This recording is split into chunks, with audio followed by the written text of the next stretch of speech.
Bismillahirrahmanirrahim. Assalamualaikum warahmatullahi wabarakatuh. Alhamdulillahirabbil alamin. Wabihi nasta'inu ala umurid dunya waddin.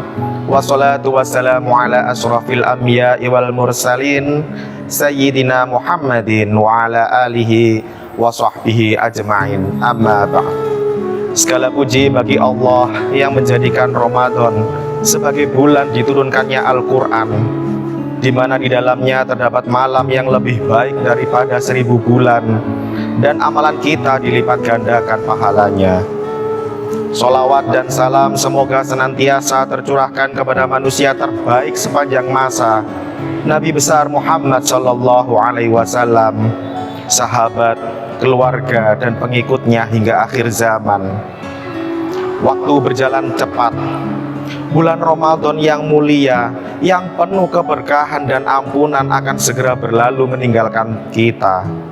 Sementara kita tidak pernah mengetahui apakah kita masih menjumpai Ramadan berikutnya bersama dengan orang-orang, keluarga yang kita cintai.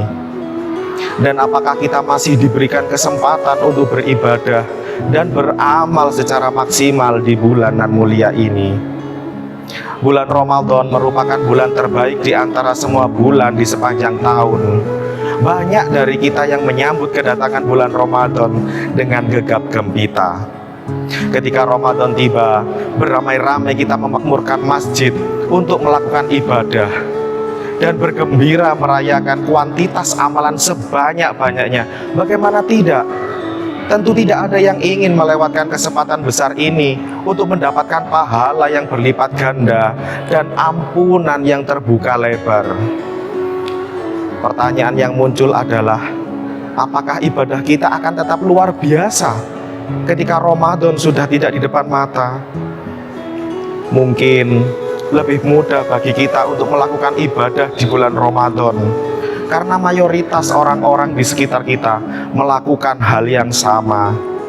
Misalnya, ketika kita berpuasa, orang-orang di sekeliling kita juga ikut berpuasa. Sholat tarawih pun demikian. Tersedia kesempatan sholat tarawih berjamaah setiap malam di masjid, di musola, bahkan di rumah berjamaah bersama keluarga, dan sebagainya. Suasana persahabatan tersebut seakan-akan menguatkan niat untuk beramal sebanyak mungkin. Namun, ketika Ramadan sudah usai, ketika tidak ada lagi jamaah tarawih di masjid, ketika tidak setiap orang melakukan ibadah puasa, tetap beramal dengan mudah sebagaimana amalan di bulan Ramadan. Disitulah yang menjadi ujian sebenarnya bagi seorang mukmin. Yang menjadi ujian bukanlah hanya pada saat bulan Ramadan saja, namun justru terletak pada masa-masa setelah Ramadan. Bulan Ramadan hanya sebagai sarana latihan, pemanasan bagi kita semua, modal untuk melakukan amalan-amalan di bulan lainnya. Ujiannya adalah bagaimana kita bisa beribadah dengan istiqomah di bulan-bulan berikutnya setelah bulan Ramadan. Itulah ujian bagi orang-orang yang bertakwa. Beberapa amalan yang harus kita lanjutkan setelah Ramadan usai, baik yang wajib maupun sunnah, antara lain, yang pertama, selalu menjaga sholat fardu berjamaah. Selama bulan Ramadan ini, kita sudah merasa dekat dengan masjid. Setiap azan berkumandang, kami melangkahkan kaki menuju masjid untuk melaksanakan sholat secara berjamaah. Ketika Ramadan berakhir, harapannya adalah energi besar itu harus kita jaga hingga datang bulan Ramadan berikutnya. Maka kita akan dengan mudah melaksanakan sholat berjamaah. Apalagi pahala sholat berjamaah dilipat gandakan oleh Allah daripada sholat sendirian. Sesuai dengan hadis, barang siapa yang berwudu di rumahnya, kemudian berjalan menuju salah satu rumah Allah untuk menunaikan salah satu kewajiban, tentunya salah satu langkahnya menggugurkan dosa, dan yang lain meninggikan derajatnya. Hadis riwayat Muslim nomor 666. Yang kedua adalah sholat sunnah.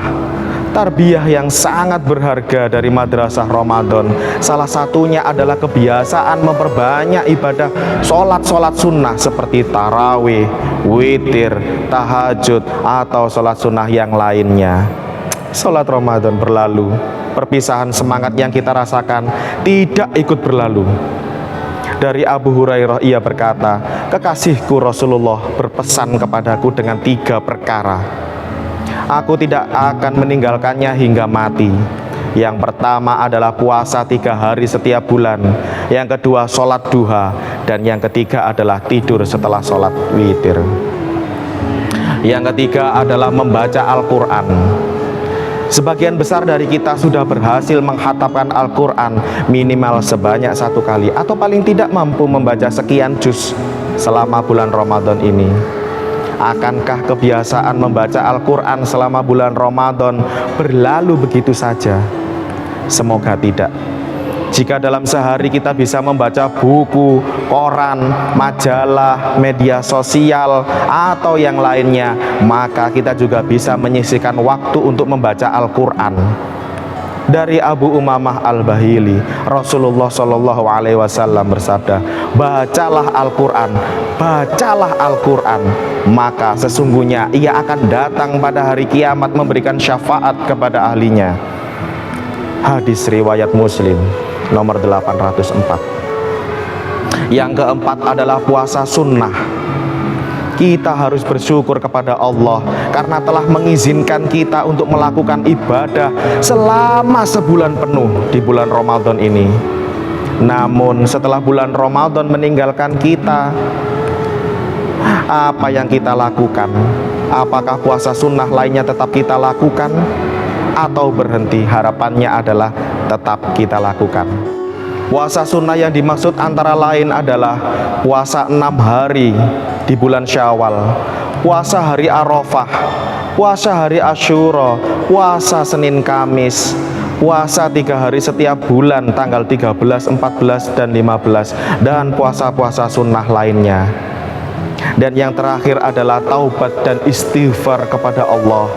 Bulan Ramadan adalah bulan penuh ampunan, di mana kita pasti telah memohon ampun kepada Allah atas segala dosa dan kesalahan yang pernah kita lakukan. Namun ketika Ramadan berakhir, apakah kita berhenti meminta ampun dan bertaubat kepada Allah? Justru kita dianjurkan untuk memohon ampunan dan terus bertaubat kepada Allah. Dan bertaubatlah kepada Allah, hai orang-orang yang beriman, supaya kamu beruntung. Quran Surat An-Nur ayat 31.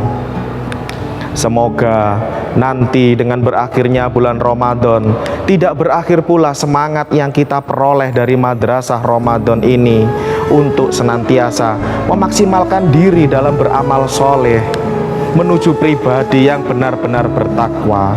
Amin, amin, ya Rabbal Alamin. Undur makola walatandur mankola.